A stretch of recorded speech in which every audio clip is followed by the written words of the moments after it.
ating channel, Noli Vlog Truck Master. Ngayon mga katrak, mayroon naman tayong gagawin boom crane. Ito.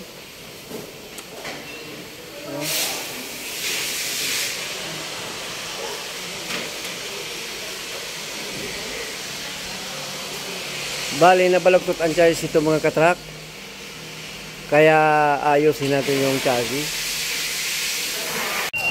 Bali, ito mga katrak ko.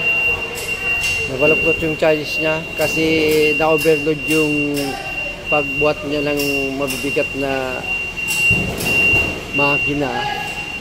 Ito ang nangyari. Oh. Kaya tutulid natin yung chassis para bumalik sa dati mga katrak.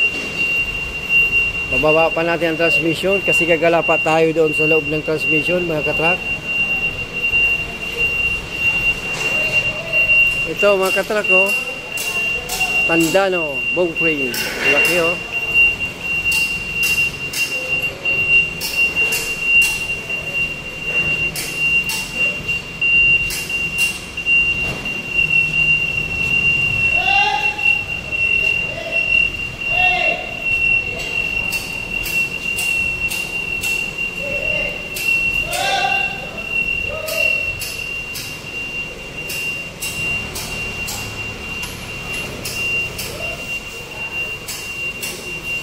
Kaya babalik natin siya sa dati mga katrak para magamit naman ulit.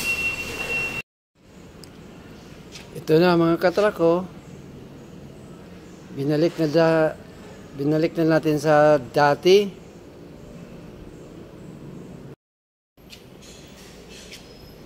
Ito na.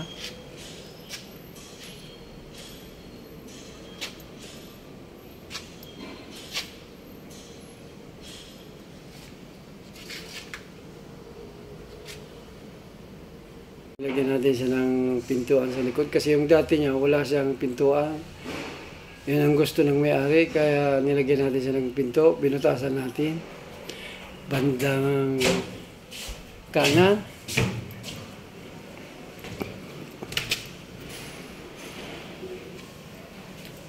Ito oh.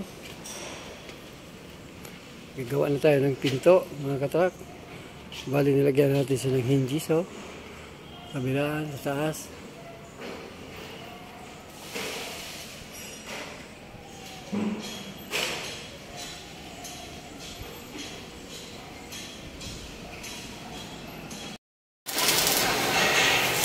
Ito na mga katrak.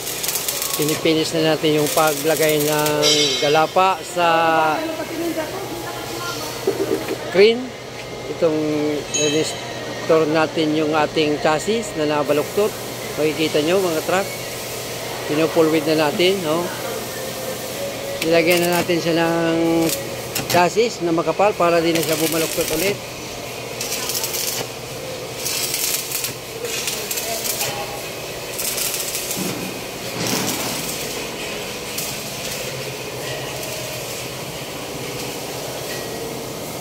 Ito sa kabila mga katrak, oh, mayroon na rin, nilagyan na rin natin ng galapa pagkabilaan para siguradong hindi siya bumaluktot. So, pagkatapos ito mga katrak, ilalagay na natin ulit yung transmission. Isababalik na natin lahat yung mga inalis natin para magamit na naman itong boom crane na ito. Kasi matagal itong hindi namin nagamit kasi hindi namin naasikaso. Ngayon, ayos na natin yung galapa at yung chassis niya, di mayroon naman tayong gagamitin na mahabang crane. Mas maganda kasi ito mga katrak, mahaba oh. Kahit malayo na aabot namin.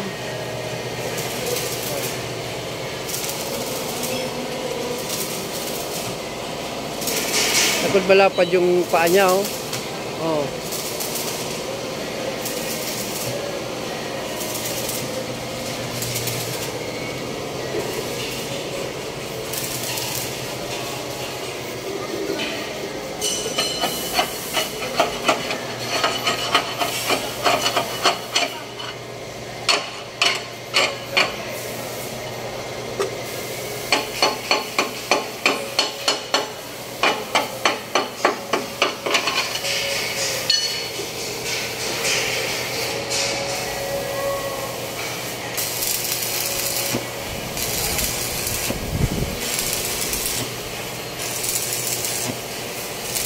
Bali, ang unit na ito pala mga katrak, Hino ito. Bungkoy na ito. Hino. Size lang ang makina nito. 6-cylinder. Ayan. Pipinisin na natin ito ngayon mag-apol mga katrak para mayroon na tayong magamit na pang buhat ng mga bigat na makina. Pag mapalit tayo ng ulo, mayroon tayong gagamitin. Ibalik na natin sa tamang alignment. Kaya ito na, forward na lang natin.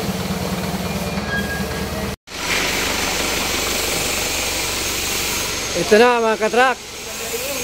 Bali, binalik na natin yung transmission at ang kasama ko dito, dahil itong sintensyador na naraya at tinamaan yung kanyang kamay, kaya dito na nagtrabaho siya sa akin. Oh.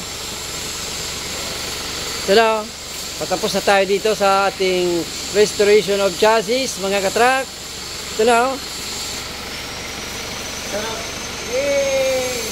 Ginamitan natin ng bunkrin para di tayo mahirapan.